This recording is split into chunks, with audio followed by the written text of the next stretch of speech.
All right. Good morning, everyone. Yate bin. It's good to see everyone. Thank you for joining us today.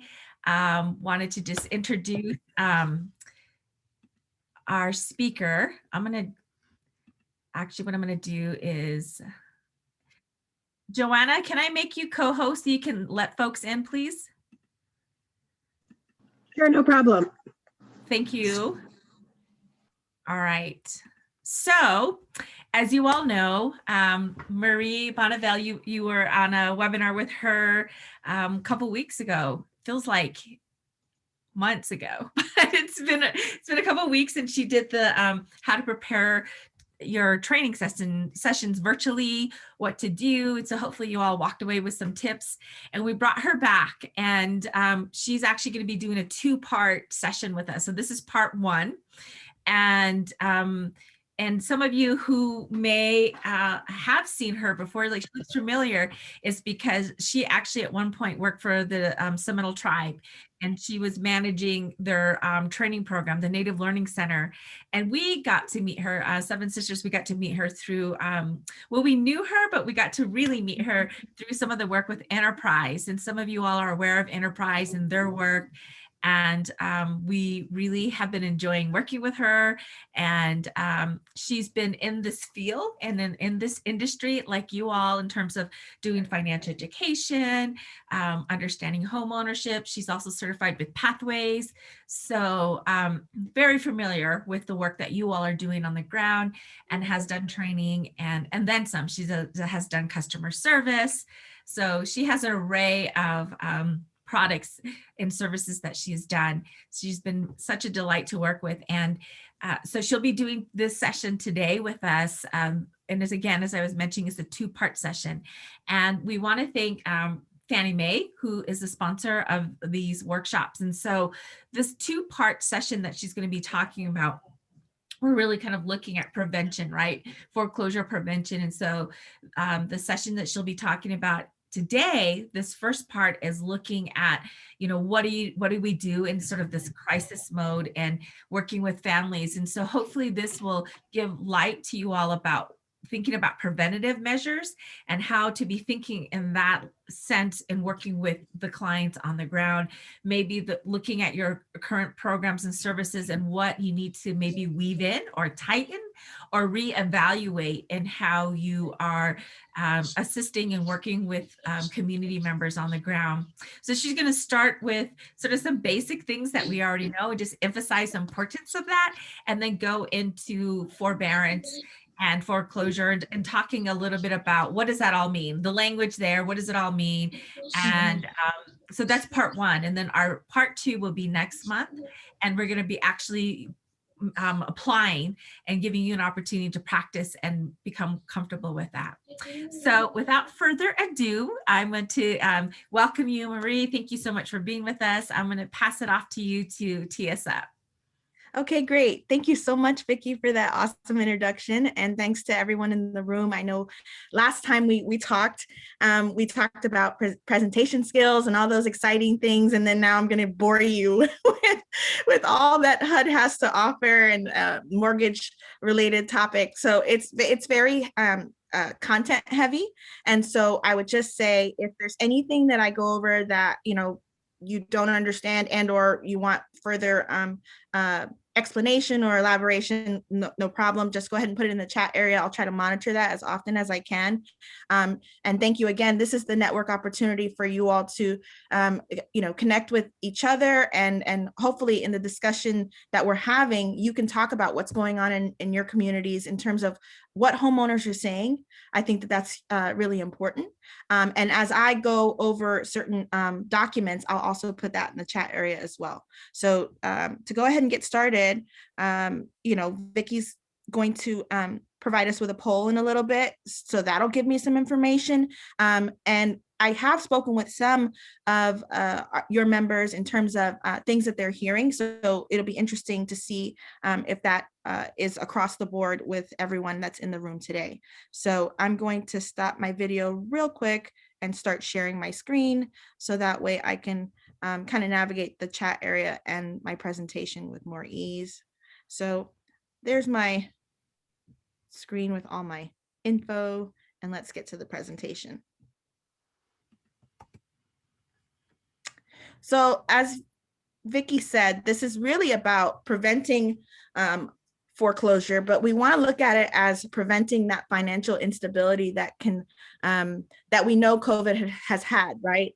On our both our finances and our personal well-being. We know that there's been just so much stress related to COVID and the response. So, you know, this is going to look at the budgeting that you've already done for many of your pre-purchase homeownership courses that you've had. Obviously, you went over budgeting.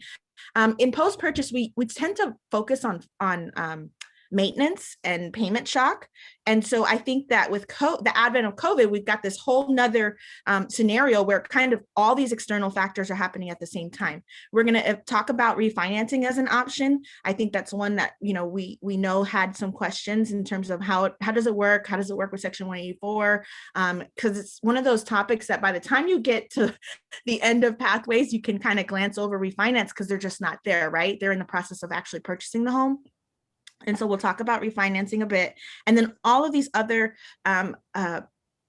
definitions that have started to exist now that we're talking about what about our clients that have already gone through the forbearance process, right? So we know that there was a moratorium on payments, that if depending on the type of loan that they had, they could have used that as an option to stop making payments. And how will that affect them? We want to be proactive in getting them the information that they need. And so, you know, I like the term resilience because it's it's an engineering term, and it basically means that, you know, how well can something absorb shock without breaking? And I feel like with COVID, we kind of had to do that personally, professionally, and spiritually, right? So personally, we had the fact that everything was shutting down. We had maybe if you have children, you've got that whole dynamic of school closing. You've got, you know, if you're from a caregiver perspective, if you've got family that are of a certain age, there was that restriction on the people that you could see. And so obviously that created the stress that we're familiar with.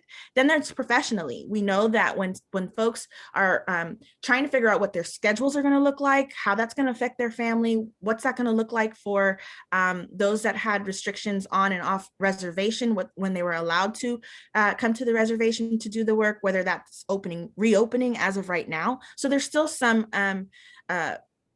pivoting that we're still doing even up to today. And then spiritually, of course, not being close to our family and friends when our communities are so entrusted in that that mindset of taking care of each other and being close to each other. It has created family arguments, to say the least, because we want to keep everybody as protected as we can. However, spiritually, it has had an effect on us. So I think, you know, the idea that I hate change, I didn't used to, but I've changed.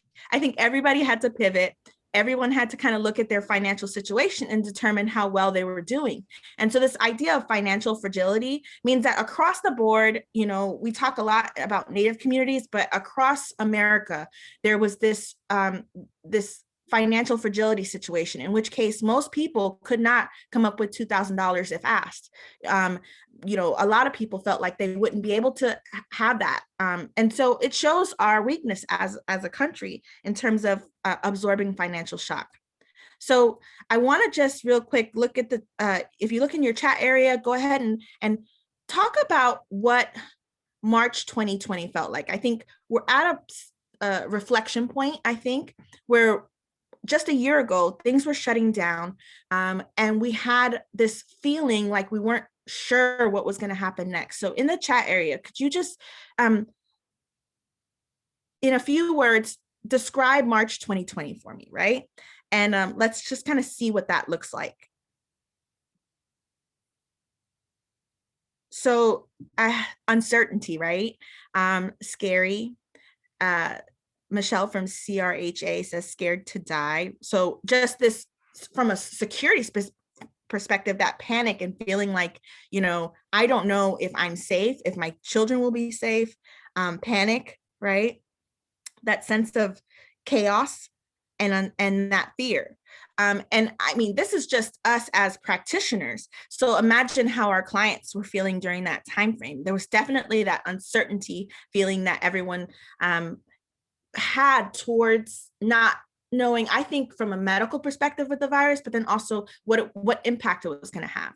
And then now, March 2021, let's go there, right? So what are we feeling now as, from just a personal perspective in terms of, feelings? I know that many of us have gotten the vaccine, and so that may have helped in terms of the feeling stressed over the health aspect. However, there are questions, right, that still remain on the vaccine itself. How long does it last? How often am I going to have to take the vaccine? COVID is the norm now. So there is some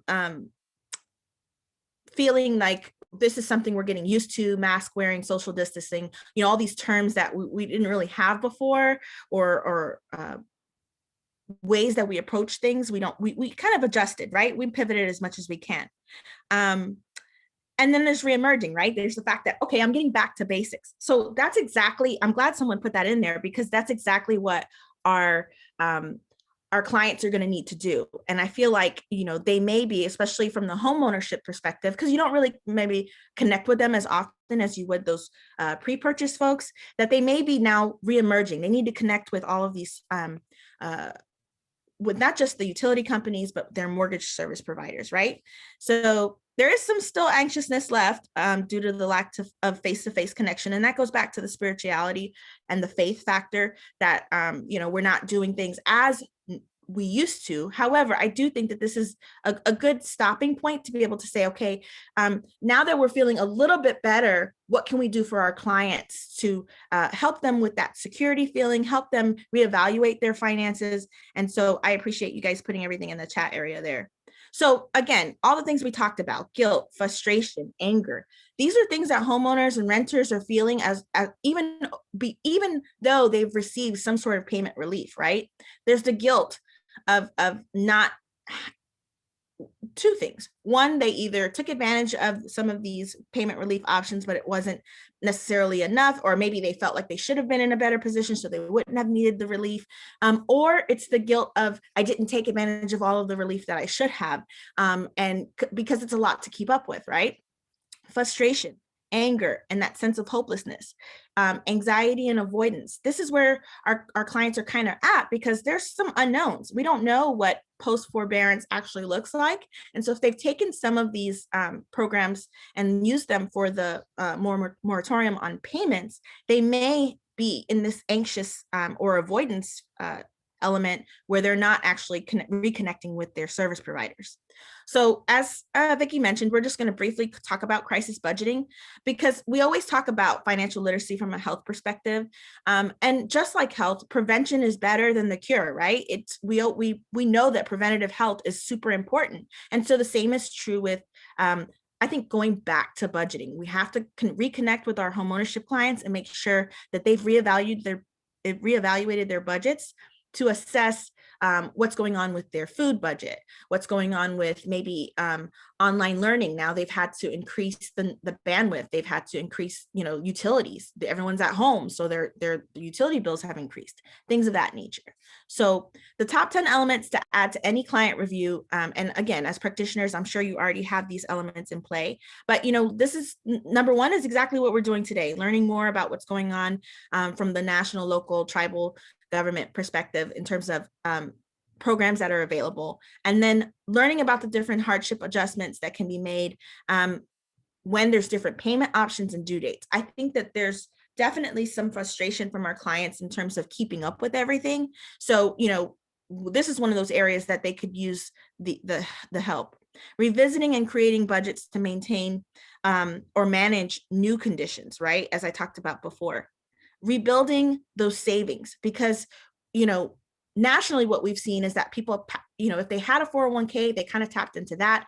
But I think that we're at a crossroads where we're realizing that's not the same as emergency fund savings. We really shouldn't have shouldn't have our clients tap into long-term savings for emergencies. And so now the goal is to make sure that they've built up some sort of emergency savings fund, so that maybe they won't have to take out the additional forbearance options that will be available to them.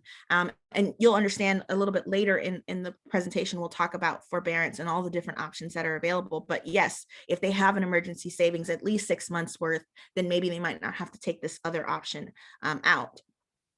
And then taking advantage of lower interest rates, right? So obviously that means evaluating whether or not refinancing is for them. The cost of borrowing money is very low at the moment. And so that this is one of those areas that has been taken advantage of by many of our homeowners across the country. However, I do think that, they need that extra guidance.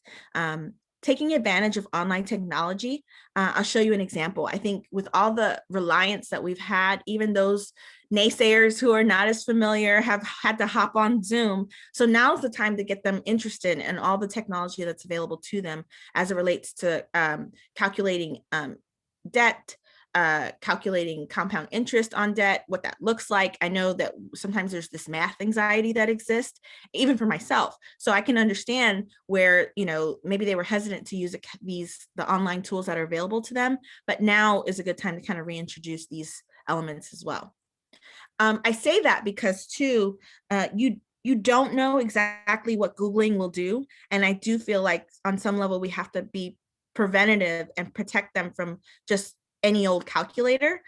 Many of the different technology that might be out there might be collecting information on them as well. And so we want to make sure that we're using the ones that we would use in the office, and share with each other what those tools look like. I think that's something that Vicki and I are also looking into in terms of giving you resources that will help you to protect your clients from those types of things as well. So then managing debt, right? Evaluating going back to debt, have their debts increased? We know that with COVID-19, there has been an increase in the use of credit card and other types of loans that individuals have taken to float themselves in the middle of the pandemic. Maybe they've gone back to payday lending. So these are the types of things that we want to address with our homeowners. Protecting their credit score, right? So I think that it's a cumbersome thing to have to go back to all the credit card companies and find out what their options are, but it could help them in the long run. They might be able to save some money and or prioritize, right? So that's the other neat thing about going back to basics is that they can reprioritize. And maybe if they're under the moratorium, they're not making their mortgage payment, they can get ahead on some of these other things so they can protect their credit score. And then of course, watching out for fraud. This kind of goes back to the technology tip. You want to make sure that they're also protecting themselves from that fraudulent, there's always someone that's going to unfortunately use this situation to their advantage. So in the end, we want to check in with our homeownership clients, because I think that there's that, again, I think everything was kind of, what I saw in the chat area was like, well, now that it's 2021, we do feel some sort of relief, but it's still not there in terms of spirituality and faith. And I think that checking in with your clients will help with some of that, to say, hey, are you doing okay? Of course, the specifics has to do with whether or not they've taken the forbearance.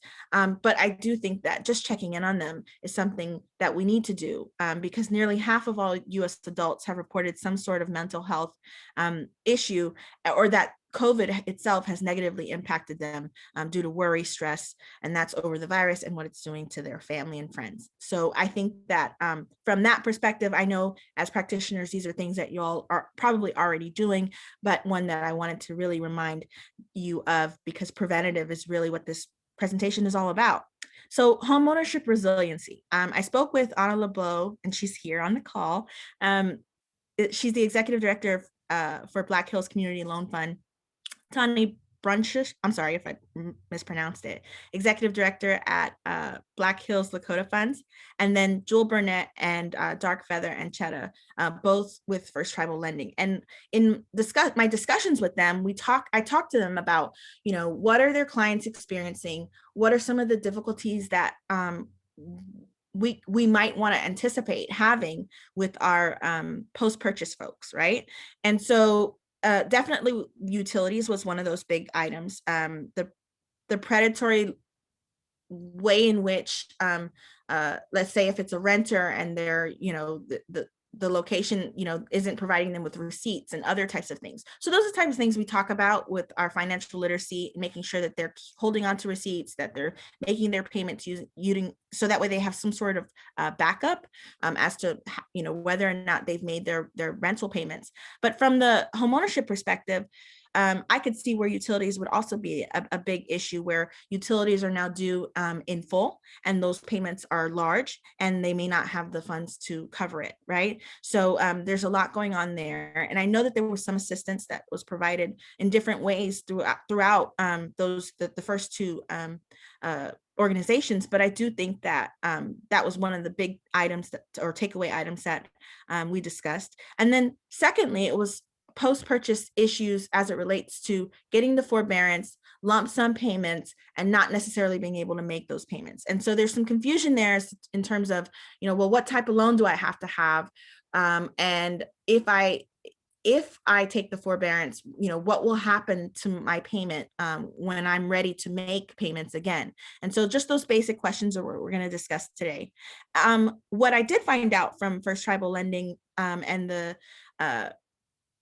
from the lending side, many of our homeowners did take advantage of both refinancing and the forbearance option. And so there is some guidance that we definitely need to provide to our clients moving forward. So refinancing.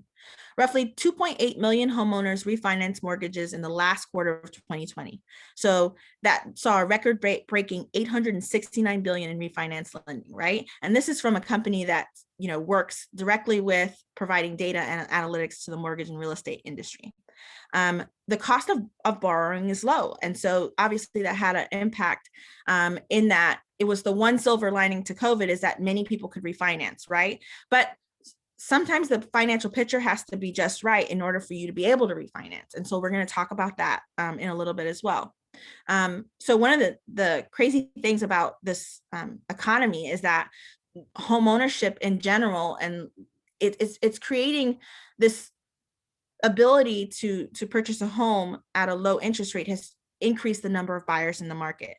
It's also meant that selling a home, the value of homes have increased tremendously, and that's just a dynamic of the market. So what can we do to help our homeowners, because they might be able to sell with more value in their home, but affordability is basically would they be able to purchase another home? Probably not with the current dynamic. There are I think I saw the other day that there are more realtors in the sales agents in the United States than there are homes for sale. So it just goes to show you there's such a restriction on the number of homes for sale, because of many people are saying to themselves, I think I won't sell. I don't know what's going on. That uncertainty has left inventory very, very low. And in communities like in South Dakota, you're finding that inventory was low to begin with, right? So that is creating a very tough dynamic, and affordability is a huge issue. So it's one that we need to continue to watch. And so going back to interest rates, here's the basics of refinancing, right? So as practitioners, you probably already know that a mortgage refinance replaces the current home loan with a new one.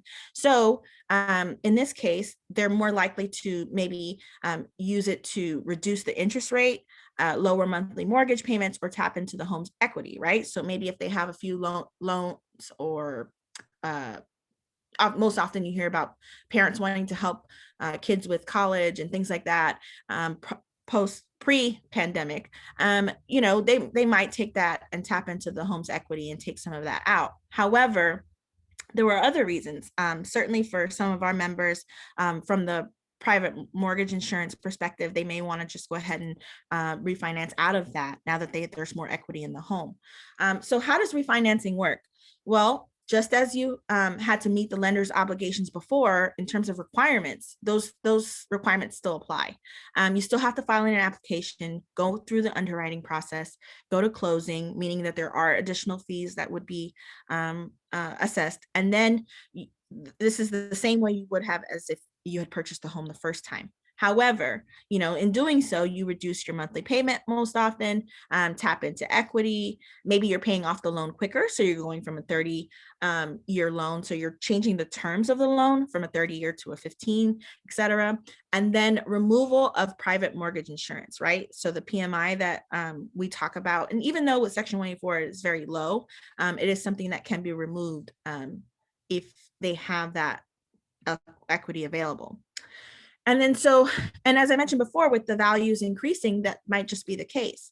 So barriers to refinancing is where we really want to have a discussion with our clients, because we know that employment stability has been an issue, right? So if they had a reduced number of hours at work, if they unfortunately were furloughed or lost their job, this could be an issue where they're not able to show the lender that they have that stability. And so this is one of those areas that in speaking with Dark Feather and others at First Tribal Lending, they're saying, this is one of those areas that we want to make sure clients are aware that it's still a requirement and not something that was waived or anything like that from the moratorium.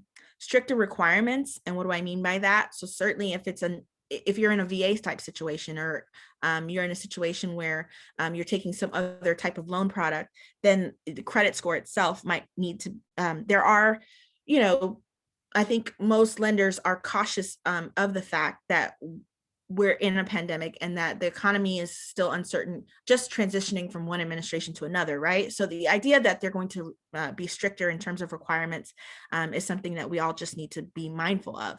And then history of late payments. So even with Section 184 and that refinancing process, you have to make sure that you're making your payments on time. And so, what is forbearance going to do? Well, they're not reporting that you're late. However, if you were late prior to that forbearance period, you may have some history there of late payments that was reported.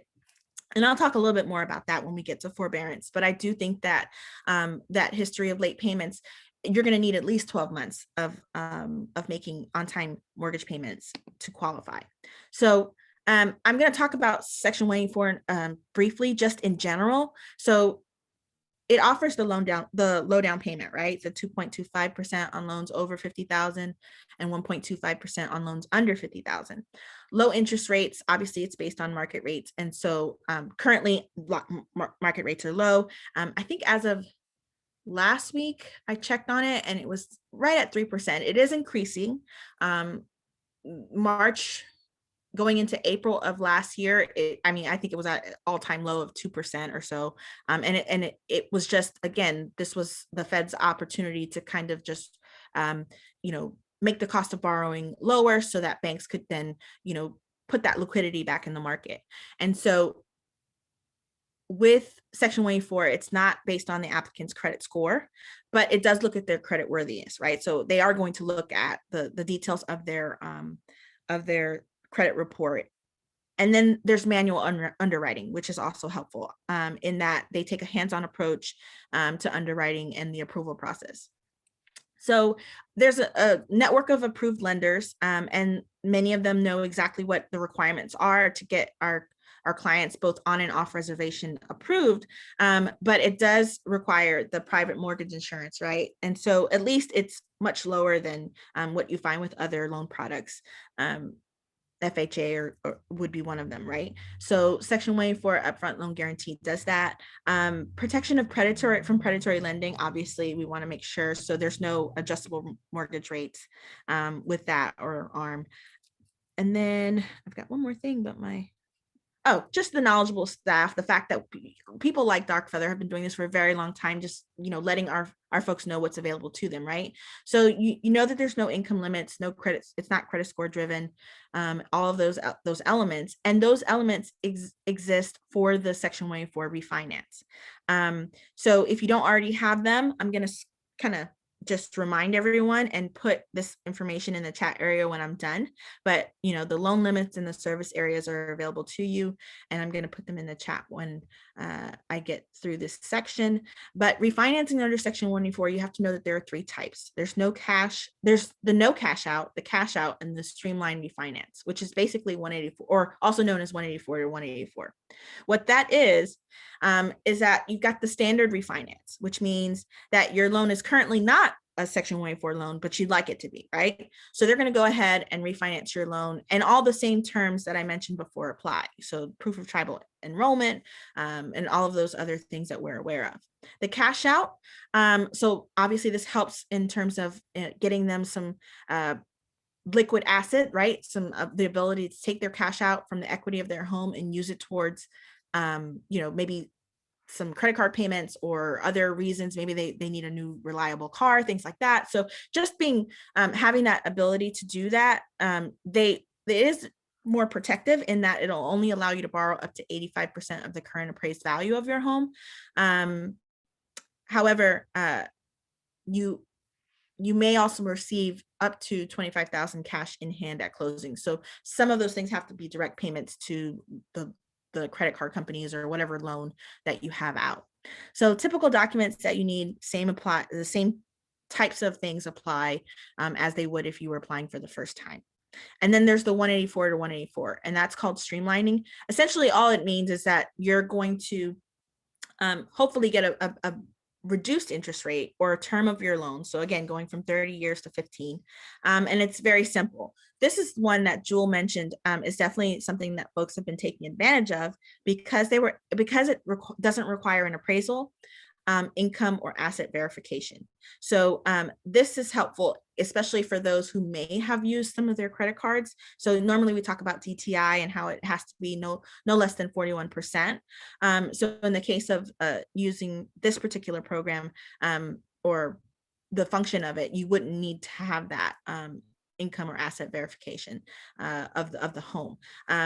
In general, what's happening with appraisal is that, they're doing external. So people, limiting that face-to-face contact. So they're not going in the homes. So borrowers can refinance and do as we discussed. However, there are some additional details. The underwriter still evaluates the refinancing loan based on the applicant's ability to repay. And so you have to think about what's going on with their current employment status. And that is one that Dark Feather says is something that HUD is looking at. And there's supposed to be new guidance on that because they are running into issues with evaluating the ability to repay because of a furlough in different communities. So appraisal, again, exists for the first two, but not for that very last option. And then, let's see, I kind of went backwards here. Oh, the loan use. So just so everyone's clear on what it can be used for, both on or off reservation, certainly or the tribe service area.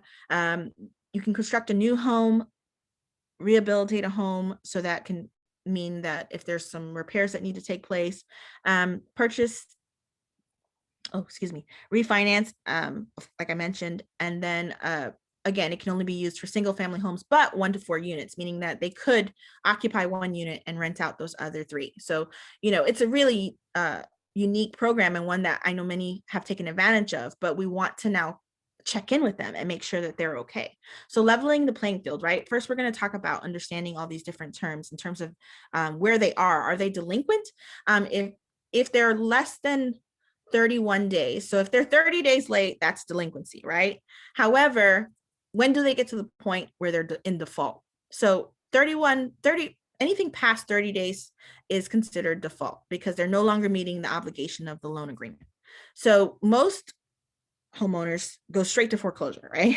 They think that that's what's happening next when we know that there are other options. So the short-term relief of payment, that's where we're at now, right? So there's the repayment agreement, in which case the client is connecting with their loan service provider and they're getting some sort of arrangement, whether that's taking 2 payments and dividing them in 2 so that they can go ahead and try to get the payments in full. Forbearance, which is what we're in now, which was the ability, meaning they had to go ahead and connect with the provider to get forbearance. However, it does allow for a period of time for them to stop making the payment. There is a loan modification, which essentially allows them to change the terms of their agreement with the loan provider. And then there's partial or advanced claim, and that has to do with utilizing the private mortgage insurance to go ahead and get them current on their mortgage. However, that will increase their payments. Now, the long-term solutions that they may not be as familiar with is that sale of the property. Again, we're talking about affordability, and in this current market, that might not be an option. So they might be able to sell their home, but will they be able to purchase a new one? Hardship assumption, right? So if you have a home and there's someone willing to assume your loan, you may have to pay the part that you owe and allow that person to assume the other amount or the whole amount. There are options. However, that depends on the terms of your loan. And so again, this is helping them evaluate what have they signed. Pre-foreclosure or short sale, that's essentially selling the home for maybe less than it's worth. So you may still see a hit on your credit report as a result. And then the deed in lieu, which is signing it back over to the mortgage company. And then there's foreclosure, which is them actually taking the home itself. So again, just a reminder about the players. You've got your lenders who actually evaluate, as I mentioned before, your capacity to repay the loan. But then the loan servicers are the ones who collect the payments and provide those payments to the loan providers. So they manage your escrow accounts as well. So that's your taxes and your insurance. They provide mortgage assistance to the borrower in terms of those forbearances I mentioned before. And then lastly, they administer the foreclosure, or at least that's where they're going to get their documentation, any mail, email, text at this point that they can connect with the homeowners about. This is where that information is going to come from. So the moratorium under the CARES Act, most of our clients are familiar with the fact that the CARES Act was signed into law March 27th, right? Or they know March 2020, that there was a lot sent out in terms of stimulus checks, extra money for unemployment, and then of course the eviction and foreclosure moratoriums. But what does that mean for them? Well, first they have to know what type of loan they have and whether or not it was Fannie or Freddie backed, right? So I think that's the first step with them, is determining, okay, well, who currently services your loan, because they may have, Freddie or Fannie, have sold it to the secondary market, in which case you may not be in one of these loans anymore. Or maybe you refinanced prior to March 2020, in which case, again, you may not be in a Fannie and Freddie backed mortgage. So that is the CFPB or actual link to finding out who owns your mortgage.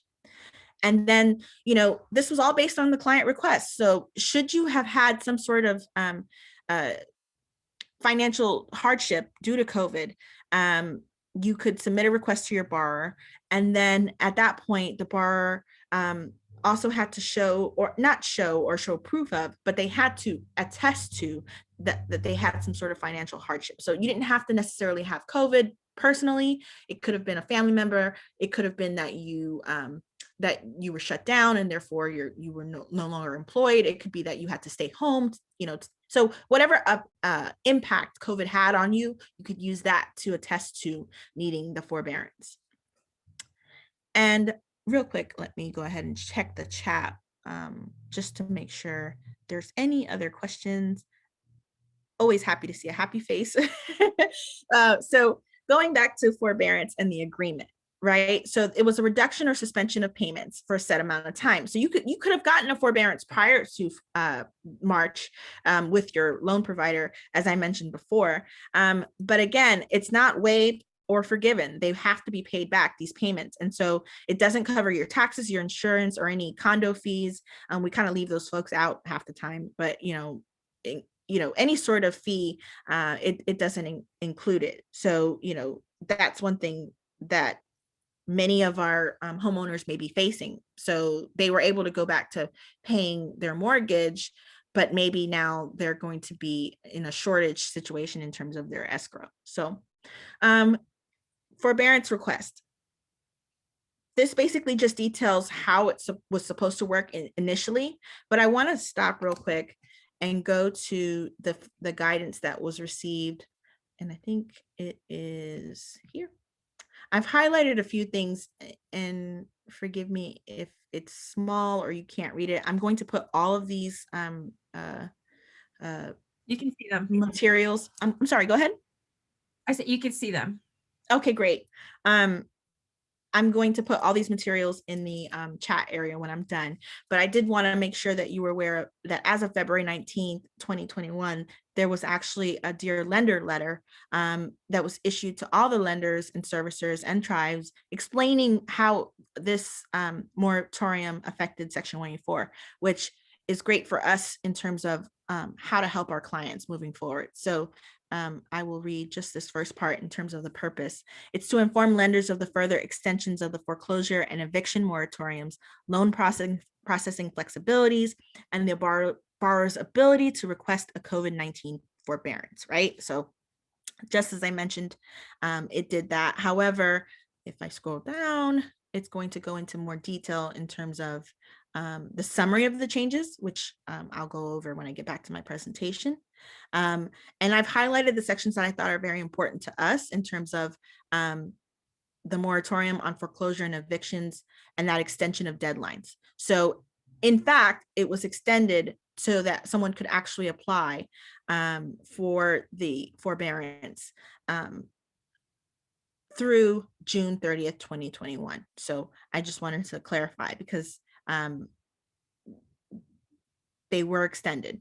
And then also, as far as additional extensions, the borrower can actually, and it has to be lender approved, but they can get up to, you'll see here at the bottom of page 4, up to 2 additional 3-month COVID-19 forbearance periods after 12 months of initial and extended COVID-19 forbearance.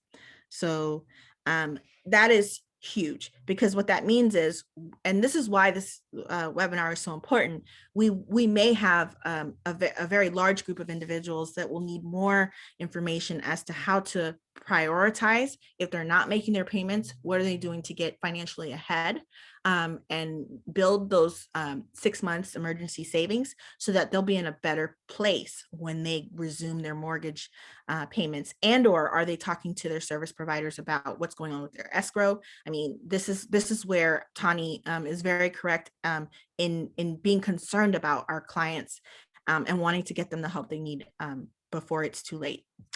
So I'm gonna go back to the presentation and just wanted to make sure you saw it, for yourself in terms of what all is included in this extension.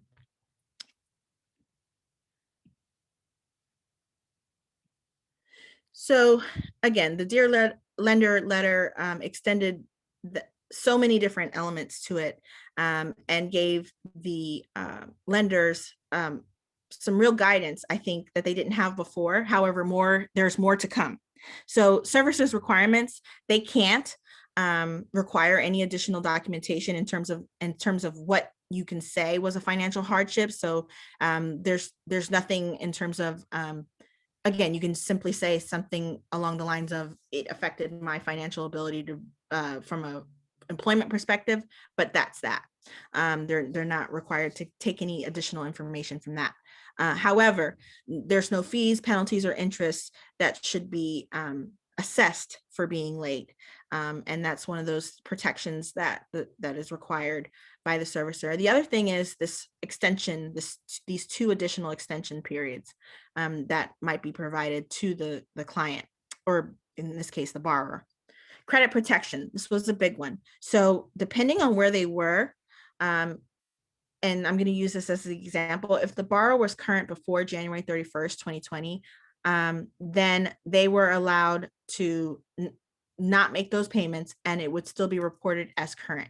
However, if they were delinquent before that time period, then it would stay reported as delinquent until they were current on that amount. So, there is some confusion there in terms of, will it still be reported? Which is why, again, going back to connecting with our clients and saying, are you pulling your credit report regularly? I think that there's been some, I don't know if it's just Experian or if it's all 3. I'll have to double check, but I do know that you were allowed once a month to check your credit as opposed to annually, just with the situation with COVID.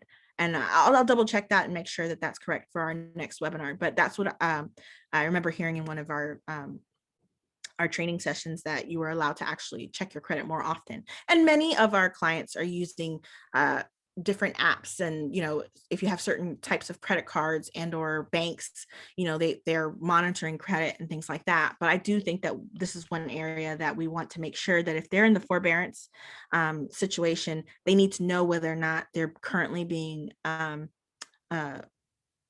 reported on as delinquent because they were delinquent prior to the forbearance. So delinquency itself is not an exclusionary reason to not or doesn't allow you to not qualify for the forbearance. And if the loan's not federally backed, what does it mean for me, right? So that was the other question that Tanya and I had discussed in terms of not knowing, who owns your loan and what their process will be, because the private lenders may not have, I'm sure they took their cues from what was issued federally, but you just don't know until you actually either review the website, speak to the provider, and or have a written request sent to get that information. So the question is, what are homeowners being told during forbearance, right? Is it that they'll have to make some sort of lump sum payment? Is it that there might be options, but they're not given any details? So they're given like a blanket statement. We can put the payments in arrearage at the end of the loan. Is that what they're being told? But what does that mean in terms of escrow?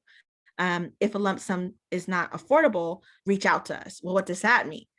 Many, again, going back to that list of feelings, they might be in avoidance at the moment. So they're just not dealing, right? Which is understandable given some of the circumstances that they're in. Maybe they just got over COVID and they haven't checked their mail in weeks, so you don't know. And I think that this is why the check-in with our clients is so important. And then others are saying, I'm not hearing anything. I don't know what's going on, whether that's with our clients and or the clients are saying that they don't really know what's going on either. So what happens when forbearance ends? The CARES Act didn't expressly say what's supposed to happen at the end of forbearance. And then, so federally backed loans had published some guidelines for the end of forbearance.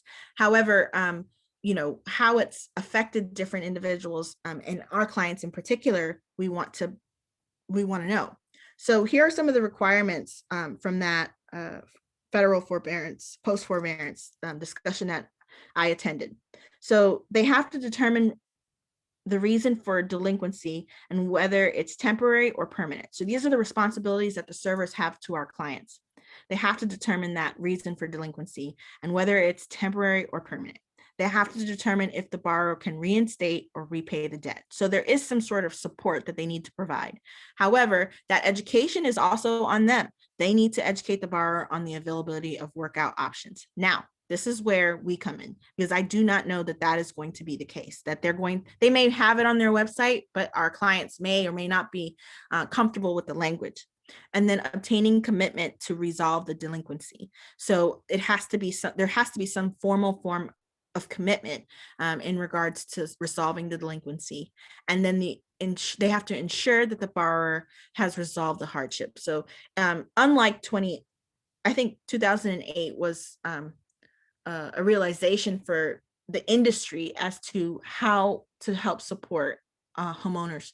There was just, the loan modification took forever. There were just so many rules and so many predatory folks out there telling that, and it just became so confusing that they have done a better job at trying to get information out to clients. However, I do think that when we're also dealing with the human factor of this, and I think that they're just this is where we can really help support our clients. So in the next webinar, and I know that I threw a lot at you, but in the next webinar, this is when we take a deeper look at repayment options and homeowner scenarios, right? So we're going to take our clients and we're going to put them into these programs and see how they actually work. Hopefully by then, we'll have some more guidance. I know that there's supposed to be another Dear Lender note out there in the coming months talking about specifically post forbearance repayment options for our clients. And then hopefully also too, Tanya and I discussed maybe talking with a regional loan service provider and kind of seeing what their approach is going to be. The application of terms in terms of refinancing under Section 184, I just wanted to evaluate that. I think that's something that we could suggest to our clients as well from a priority perspective, this could be a great option for them, or opportunity for them to get out of PMI, which is something I don't know that I've seen many programs that focus on that as much. So I thought that would be a neat opportunity to take a deeper dive into that as well.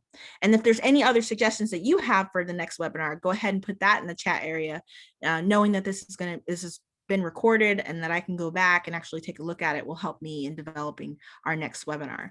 So I'm going to go ahead and ask if there are any questions. I want to be mindful of your time. I know that there was just a lot of content in a short period. However, if you have any questions, you can put them in the chat area for me. I'd be welcome to answer them. But at this time, I just want to thank you very much for having me back. And I look forward to seeing you in April for the next webinar. Vicki, I know that Leslie has some more information to share. So at this point, I'm going to monitor the chat area, but I'm going to go ahead and stop sharing my screen. Marie, thank you so much. That was a lot, and it was very helpful.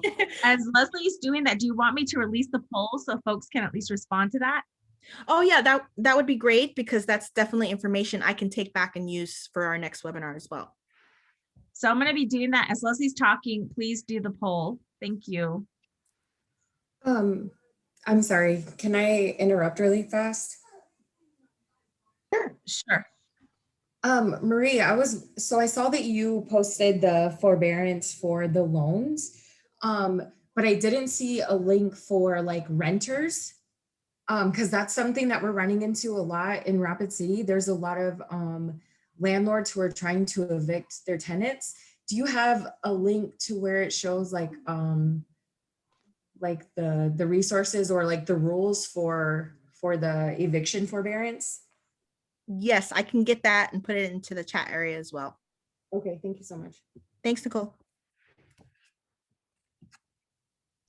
All right, folks. So hi, everyone. This is Leslie. Thank you, Marie. That was super helpful. So much information. I just wanted to take a couple of minutes. I know we really only have a couple of minutes till the end of our time together, just to tell you all about our Native Homeownership Protection Program, NHPP Phase 2. So hopefully everyone's familiar with Phase 1, and we're able to help your clients with Phase 1, NHPP, where we provided direct assistance that you could provide for your clients, grants of up to $2,000 to help them with difficulties in making mortgage payments. If they were having difficulty. So that was direct assistance, that was grant funding. This is NHPP 2 is assistance for your organizations to support you in assisting your clients with the issues that Marie was discussing. So preventing foreclosure, for helping them with the budgeting, for helping them figure out their finances based on the pandemic, for looking at forbearance and how to handle that, looking at loan modifications.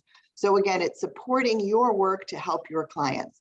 And we'll be providing this assistance to coalition member organizations on a reimbursement basis. So for every client that you help, it will be $150. I'm going to share our flyer to provide information about this. So I'm just going to share my screen real quick.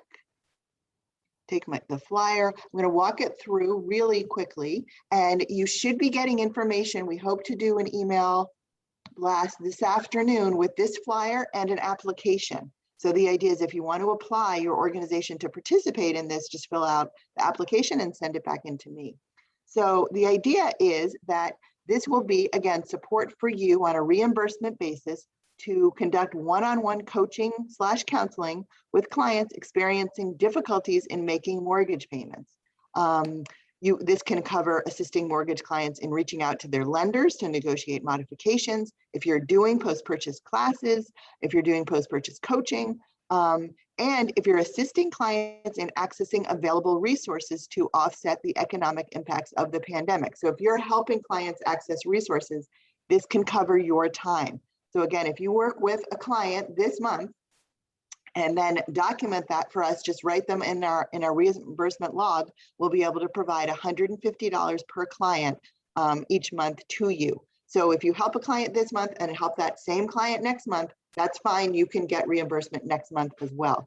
So it's important that you'll be able to, if you can show us that you helped a client way back to July 1 of 2020, so 8 months or so ago, we will be able to provide assistance. So it's not starting now. You can show again, if you can show again that you help folks since last summer. So for example, let's say we had the NHPP 1 money, you helped a client get assistance through that program, and you can show that you spent some time with that client, you can get reimbursement for time with that client. So that's our overview of the program. Our eligibility guidelines. So who's eligible?